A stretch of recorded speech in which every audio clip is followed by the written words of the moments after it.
155টি পদে নিয়োগের জন্য ইতিমধ্যে বিজ্ঞাপন জারি করেছে ত্রিপুরা কোঅপারেটিভ ব্যাংক। পরীক্ষার সেন্টার দেওয়া হয়েছে আসামের ডিব্রুগড়ে। ফলে রাজ্যের বেকার যুবক যুবতীদের সেই জায়গায় গিয়ে পরীক্ষা দিতে হলে একটা 10 থেকে 15,000 টাকা খরচা হবে।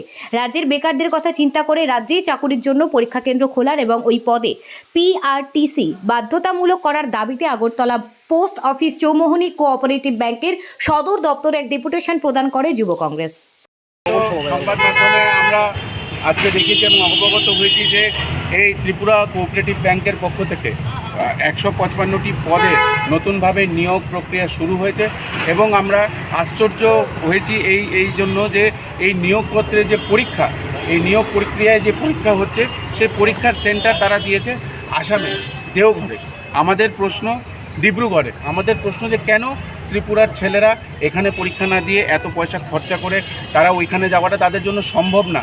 আমরা সংবাদ মাধ্যমে পড়েছি যে একটা ছেলের সেখানে গিয়ে দুদিন থাকতে হবে, আসা যাওয়ার খরচা মিলিয়ে মোটামুটি 10 থেকে 15,000 টাকা খরচা।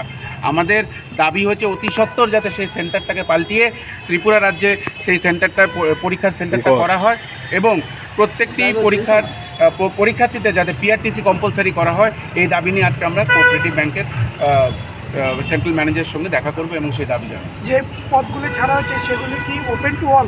Open to all. ওখানে সিনিয়র ম্যানেজারের পদ আছে।